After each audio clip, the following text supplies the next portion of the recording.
अस्सलाम वालेकुम जी आज मुझे जॉइन कर रहे हैं मेरे बहुत फेवरेट हैं पिछले कुछ अरसे में मैंने इनसे बहुत सीखा है पूरे पाकिस्तान ने इनसे बहुत कुछ सीखा है और पाकिस्तान की अदलिया उनको इस वक्त जो करेज मिलती दिखाई दे रही है और जो वो इस वक्त वाहवा समेट रहे हैं कि वो उन्होंने अलम बगावत बुलंद कर दिया है उसका जो सेहरा जाता है अगर रीसेंट हिस्ट्री में देखें तो वो शौकत अजीज सिद्दीकी साहब को जाता है और आई एम लाइक मैं उनका जितना भी थैंक यू बोलूं कि उन्होंने मुझे जॉइन किया। अस्सलाम वालेकुम सर, बहुत शुक्रिया आपके वक़्त का। सबसे पहले आपके साथ जो हुआ सर, आपने जो स्ट्रगल की, आपके जो बुरा वक़्त था, उस वक़्त तो आवाज़ उठाने वाले भी कम थे। आज तो मीडिया भी सोशल मीडिया पे भी बढ़-चढ़ कर आवाज़ उठाई जा रही है। आपके लिए बोलने वाले बहुत कम थे। कैसा कितना मुश्किल था वो सारा फ़ेज़ आपके लिए? अ, जी, बहुत ही मुश्किल फ़ेज़ था और बहुत ही थका देने वाला ये सफ़र था। It was a battle of nerves और हम चूँकि बुनियादी तौर पर बड़े हम्बल बैकग्राउंड के लोग हैं, हमारे लिए फाइनेंशियली, इकोनॉमिकली ये बड़ा ही एक बड़ा ही मतलब आप ये समझ लें कि परेशान कुन दौर था जो हमने गुज़ारा। मैंने मेरी फैमिली ने इस हवाले से बहुत सफ़र किया और लेकिन चूँकि अपनी सच्चाई के ऊपर यकीन था और अपने जो वर्ज़न था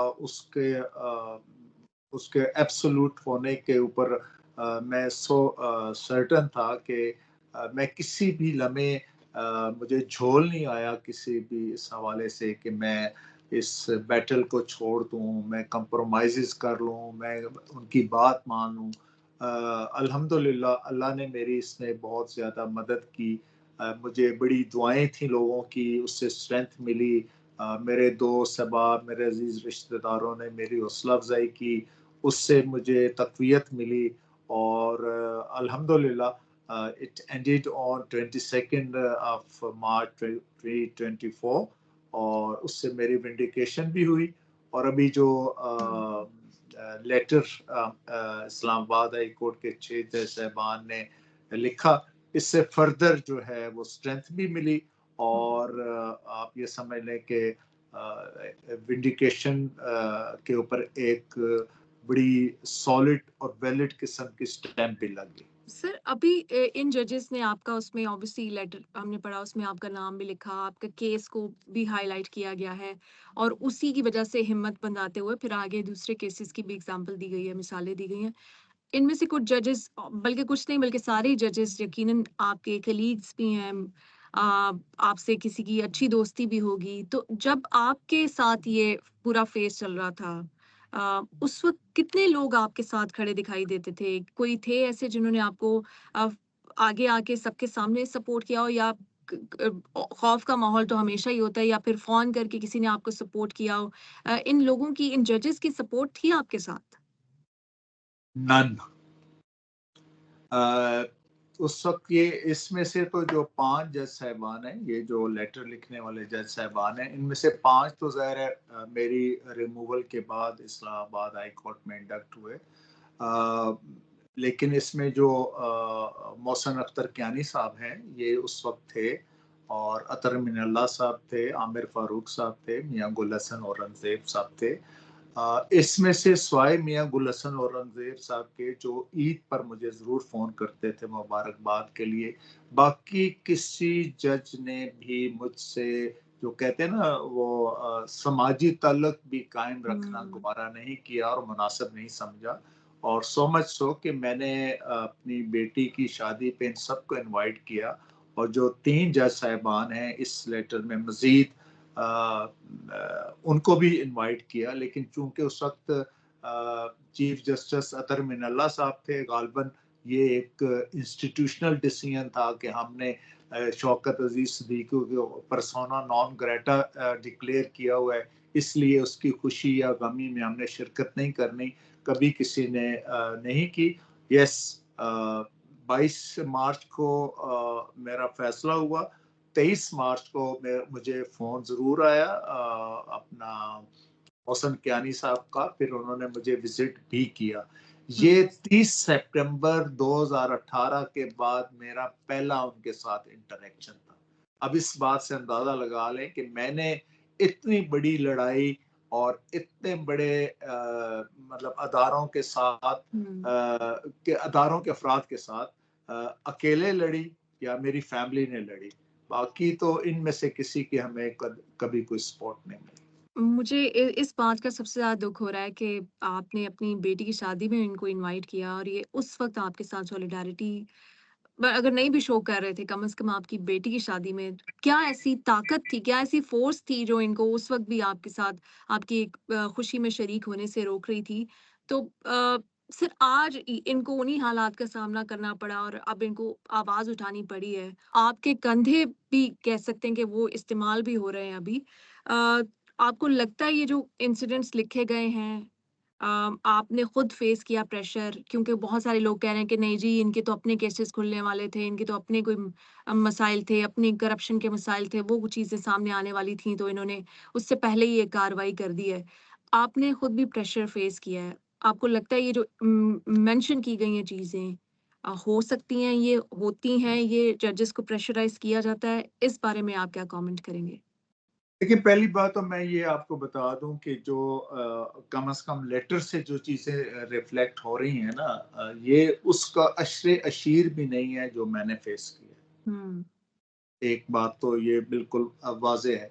और उसके बाद ये है कि ये होता है पाकिस्तान में, मुसलसल होता है और ये मैं तो ज़ाहिर है ये समझता हूँ कि हमेशा से होता है। लेकिन मुझसे पहले कभी किसी सिटिंग जज ने ये जुर्रत नहीं की कि वो हुँ, इस हवाले से कोई बात करे। अ, अक्सर होता ये था कि जजेस रिटायर होने के बाद हुँ, अपनी ऑटोबायोग्राफी में या किसी इंटरव्यू में कन्फेस करते थे, हाँ जी, उस वक़्त हमसे ये फंबल हुआ, हमसे ये कराया गया, हमारे ऊपर ये दबाव था। तो एक सिटिंग जज जो मैं सीनियर प्यूनी जज who was chief justice in making, ये सबसे पहले मैंने अल्हम्दुलिल्लाह ये बात की। और ये भी आप को जानकर हैरानगी होगी कि पाकिस्तान की 77 साला तारीख में सुप्रीम जुडिशल काउंसिल की फाइंडिंग फर्स्ट टाइम मेरे केस में रिवर्स हुई है।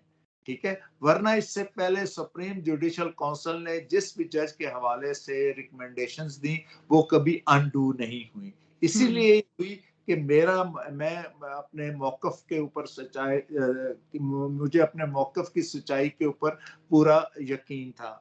मैं मैं अपने इन साथी जजेस के लिए मैं फ़ील कर सकता हूँ, चूँकि मैं खुद इससे गुज़रा हूँ, मेरी फ़ैमिली गुज़री है।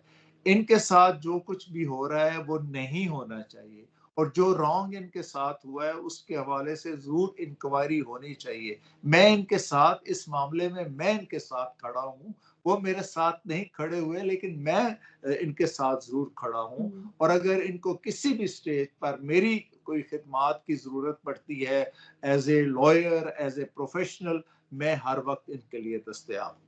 सही। सर, आप तो हर वक़्त सबके लिए दस्तयाब होते हैं। मैंने देखा था कि अरशद शरीफ साहब के जो शहीद हैं, उनके बारे में भी जब कोई आगे नहीं आ रहा था, रिस्पॉन्सिबिलिटी नहीं ले रहा था, तो आप सबसे आगे आए थे। आई थिंक आप तो इस्तिआरा बन चुके हैं जुर्रत और शुजाअत का। आपने माली मसाइल का ज़िक्र किया, अगर आपके लिए ये बताना आसान है, तो मैं चाहूँगी ज़रूर ज़िक्र कीजिएगा। आपने कहा कि हम्बल बैकग्राउंड से हैं, तो जब ऑब्वियसली यही आपकी जॉब थी और जब चली गई, तो उसके बाद जो आपके चैलेंजेस थे, कभी किसी ने आपको सपोर्ट किया? मैंने किसी सोर्स से ये भी सुना कि आपको घर लेने में भी मसाइल का सामना हुआ और उसके लिए भी ये लोग प्रेशराइज़ कर देते थे, जहाँ आप घर लेने जाते थे, वहाँ आपको घर नहीं मिलता था। तो मैं चाहूँगी ये आप अपने जो आपने ये परेशानियाँ फ़ील की, ये भी ज़रूर सामने रखें कि हक और सच के रास्ते पे चलना, ये कोई बेड ऑफ रोज़ेज़ नहीं था आपके लिए। देखिए, मैं जब मेरी रिमूवल हुई तो मैं उस वक़्त सरकारी घर में रहता था और उस बदकिस्मती से वो 1967 का बना हुआ घर था और जब मुझे वो अलॉट हुआ तो वो लिवेबल नहीं था, तो उसको सिर्फ़ लिवेबल बनाने के लिए जब कुछ सीडीए ने उस पे काम किया तो उस पर भी मेरे ऊपर रेफ़रेंस बना दिया गया। फिर फैज़ाबाद धरना के हवाले से हुँ, मैंने सर्टेन ऑब्ज़र्वेशंस दी, उस पर भी मेरे खिलाफ 2 रेफ़रेंसेस बना दिए गए। क्योंकि उस वक़्त के चीफ़ जस्टिस मियाँ साकिब निसार और आसिफ सईद कोसा, इन दोनों को मेरी शक्ल से ही नफ़रत थी और they were after my neck like anything.